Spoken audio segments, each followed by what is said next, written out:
दसऱ्याच्या शुभ मुहूर्तावर तुळजाभवानी मंदिराचा जीर्णोद्धार केला जाणार आहे। मुख्यमंत्री उपमुख्यमंत्र्यांच्या उपस्थितीत मंदिराच्या विकास कामांचा शुभारंभ केला जाणार आहे। 58 कोटी रुपयांची विकास कामं केली जाणार आहेत। एकूण 6 टप्प्यात ही कामं केली जाणार असल्याची माहिती जिल्हाधिकारी सचिन उंबासे यांनी दिली।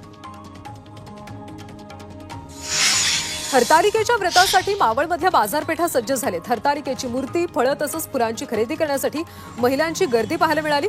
गणेशोत्सव आणि हरतालिकेच्या सणासाठी बाजारपेठा सज्ज झाल्यात।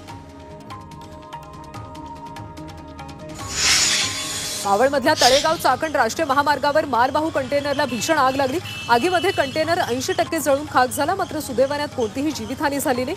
आगीच्या घटनेमुळे काही प्रमाणात वाहतूक विस्कळीत झाली होती।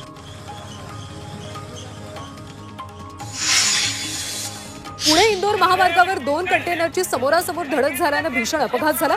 या अपघातात दोन्ही कंटेनर चालक गंभीर जखमी झाले। यामुळे या जखमींना उपचारासाठी आता रुग्णालयात दाखल करण्यात आले।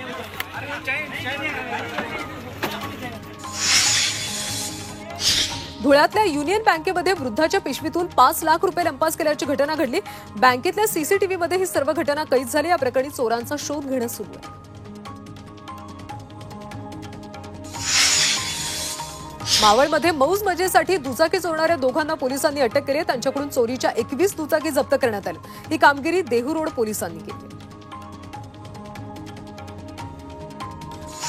संभाजीनगरच्या जिल्हा परिषद शाळेमधल्या मुख्याध्यापकांनी धान्य लंपास केल्याचा धक्कादायक प्रकार समोर आलाय। मुलांच्या भोजनासाठी आलेलं योजनेतलं धान्याचं साहित्य लंपास केलं, मात्र गावातल्या नागरिकांनी हा सगळा प्रकार उघडकीस आणला। त्यामुळे मुख्याध्यापकावर या प्रकरणी गुन्हा दाखल करण्यात आला।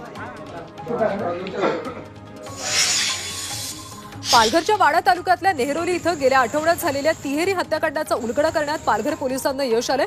घर मालकांकडे पैसे असतील या चोरीच्या उद्देशानं 3 आरोपींची निर्घृण हत्या केल्याचं उघड झालंय।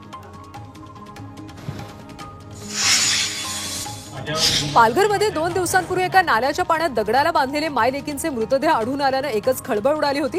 या प्रकरणात पालघर पोलिसांना हत्येचा छडा लावण्यात यश आलं। मयत महिलेचा दीर, दीराची पत्नी यांनी जागेच्या आणि चारित्र्याच्या संशयावरून होणाऱ्या वादातून ही हत्या केल्याचं उघड झालं। नाशिक तपोवनमधल्या हाय प्रोफाईल सोसायटीतल्या कुंटणखान्यावर पोलिसांनी धाड टाकली। नाशिकच्या क्राईम ब्रांचने ही कारवाई केली। कुंटणखाना चालवणारी कविता साळवे पाटीलला अटक करण्यात आली। आश्चर्याची बाब म्हणजे कारवाईनंतर आरोपी कविता साळवेकडून सोसायटीच्या रहिवाशांना दमबाजी करण्यात आली।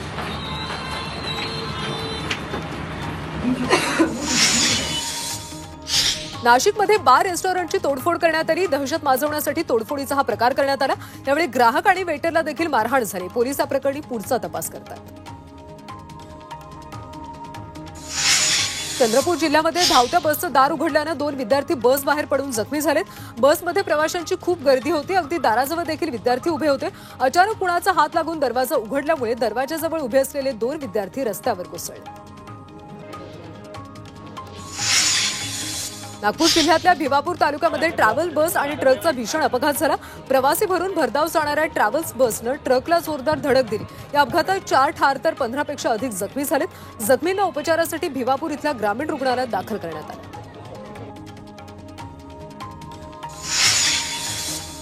मालाड पूर्व भागात नवजीवन एसआरई इमारतीचा काही भाग कोसळला। या दुर्घटनेत 2 मजुरांचा जागीच मृत्यू झाला तर 3 जण जखमी झालेत। जखमींना रुग्णालयात दाखल करण्यात आलं।